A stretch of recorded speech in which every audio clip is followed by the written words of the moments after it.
देखिए पुनीता, सबसे पहले मैं आपको बता दें, हम अपने दर्शकों को भी बता दें कि मुख्यमंत्री मनोहर लाल की अध्यक्षता में चंडीगढ़ स्थित विधायक दल कार्यालय में विधायकों के साथ बैठक हुई और ये बैठक जो है लगभग 1 घंटे चली। और बैठक के बाद जो है वो जिस तरीके से यदि हम जिक्र करें, इस बैठक के अंदर जो है वो खास तौर पर विधायक जो है वो अपने हलकों में जो उनको समस्याएं आती हैं, उन तमाम समस्याओं को लेकर जो है वो संयुक्त रूप से भी मुख्यमंत्री के साथ जो है वो सभी विधायकों के समक्ष जो है वो बातचीत कर सकते हैं। इसके अलावा यदि कोई व्यक्ति जो है वो व्यक्तिगत तौर पर जो है वो मुख्यमंत्री से बातचीत करना चाहता है, तो ऐसी स्थिति के अंदर विधायक जो है वो मुख्यमंत्री से व्यक्तिगत तौर पर भी बातचीत कर सकते हैं। और इस बैठक का औचित्य यही है कि जो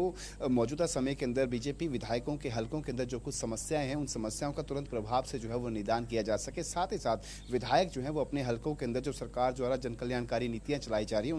उन जनकल्याणकारी नीतियों के बारे में फीडबैक भी मुख्यमंत्री मनोहर लाल को देते हैं। तो अभी तक का यदि हम जिक्र करें, अभी तक की फीडबैक जो विधायकों द्वारा दी गई है, उनमें उसमें साफ तौर पर काफी पॉजिटिव फीडबैक जो है वो मुख्यमंत्री को दी गई है। और साथ ही साथ कुछ एक समस्याएं हैं जिस तरीके से विधायकों द्वारा लगातार ये सवाल उठाए जाते हैं कि जो विकास के कार्य उनके हलकों के अंदर किए जाते हैं, उन विकास के कार्यों में जो है वो गति नहीं आती है। तो चाहे हम सड़कों के निर्माण का कार्य का जिक्र कर लें, ट्यूबवेल कनेक्शंस का जिक्र कर लें, या फिर जल भराव के जो इलाके हैं उनका जिक्र कर लें, तो ऐसी स्थिति के अंदर मुख्यमंत्री द्वारा जो है वो कभी कभार जो है बैठक के अंदर भी तुरंत प्रभाव से जो है वो उसी वक्त जो है वो अधिकारियों को निर्देश दिए जाते हैं। तो कभी संज्ञान में लाने के बाद में जो है वो मुख्यमंत्री जो है सीधे तौर पर जो है वो अधिकारियों से इस मुद्दे को लेकर जो है बातचीत करते हुए दिखाई देते हैं। लेकिन कुल मिलाकर जिस तरीके से यदि हम 2024 का जिक्र करें, 2024 के मद्देनजर जो है वो मुख्यमंत्री मनोहर लाल अब हर सप्ताह मंगलवार के दिन जो है वो विधायकों के साथ बैठते हैं। और इस बैठक के अंदर न सिर्फ विधायक बल्कि कैबिनेट रैंक के जो मंत्री हैं वो भी इस बैठक में शामिल होते हैं। और वो इस बैठक में सीधे तौर पर जो है वो मंत्रियों के हिसाब से नहीं बल्कि विधायकों के तौर पर जो है वो इस बैठक में शामिल होते हैं। यदि किसी विधायक को जो है वो संबंधित विभाग के मंत्रियों से कोई शिकायत है या फिर उनकी तरफ से कोई किसी समस्या का निदान जो है वो तुरंत प्रभाव से नहीं किया जा रहा, तो उसके बारे में भी संज्ञान जो है वो मुख्यमंत्री मनोहर लाल लेते हैं। जी।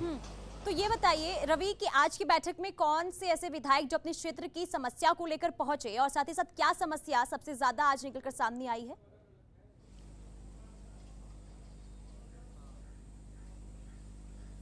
देखिए, आज की इस बैठक के अंदर जो है वो मुख्यमंत्री मनोहर लाल के साथ जो ये बैठक हुई, इस बैठक के अंदर अगर हम जिक्र करें तो सांसद रामचंद्र भागड़ा जो है वो इस बैठक में मौजूद रहे। साथ ही साथ विधायकों का यदि हम जिक्र करें तो विधायक लक्ष्मण नापा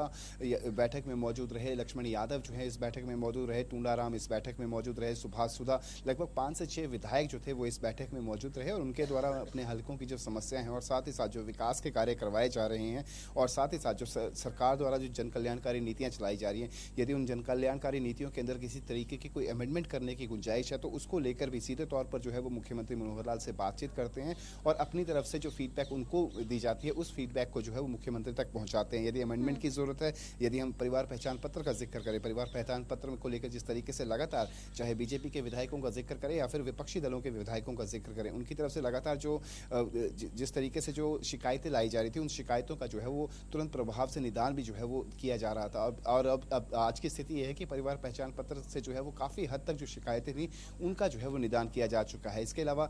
बाकी योजनाओं का यदि हम जिक्र करें, खासतौर पर किसानों का यदि हम जिक्र करें तो किसानों की जो फसल बीमा योजना है उसको लेकर जो है वो काफी संतुष्ट और काफी सेटिस्फैक्टरी फीडबैक जो है वो मुख्यमंत्री मनोहर लाल को दी गई है। जी। इसके अलावा देखिए, ये तो बात हुई जो रूटीन बैठक होती है, यानी कि जो तमाम विधायक हैं, मंत्री हैं, वो अपने क्षेत्र के मुद्दे को लेकर पहुंचते हैं। इसके अलावा क्या मुख्यमंत्री मनोहर लाल ने विधायकों को, मंत्रियों को क्या चुनाव को लेकर भी कुछ कहा है या फिर निर्देश दिए गए हैं कि आप जनता के बीच जाएं और क्या काम करें? क्या इसे लेकर निर्देशित मुख्यमंत्री मनोहर लाल की तरफ से किए गए हैं?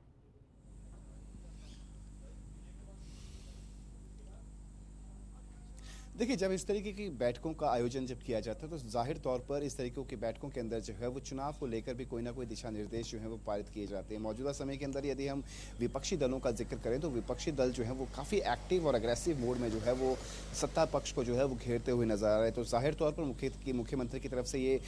दिशा निर्देश जरूर पारित किए गए होंगे कि विपक्षी दलों द्वारा जो सवाल उठाए जा रहे हैं उन सवालों का जो है वो किस तरीके से जवाब दिया जाए, किस आधार पर जो है वो जवाब दिया जाए, तो उसको लेकर जो है वो जरूर रणनीति जो है वो तैयार की जाती है। लेकिन सीधे तौर पर विधायकों को ये भी दिशा निर्देश जो है वो दिए जाते हैं कि चुनाव जो है वो अब काफी नजदीक आ चुके हैं, तो ऐसी स्थिति के अंदर जितना हो सके ग्राउंड लेवल पर ग्राउंड में रहें, ग्राउंड में जो आम जन की जो समस्याएं आ रही हैं उन समस्याओं को जो है वो निदान करने की कोशिश करें। और यदि किसी स्तर पर जो है वो मुख्यमंत्री के निर्देश की जरूरत होती है तो उस बारे भी उनको जो है वो अवगत करवाया जाए। लेकिन मौजूदा समय में जिस तरीके से लगातार विधायकों का यदि हम जिक्र करें तो विधायक लगातार जो है वो ग्राउंड लेवल पर जो है वो कार्य कर रहे हैं, लगातार जो है वो गाँव का दौरा कर रहे हैं। रहे हैं, लगातार अपने क्षेत्र के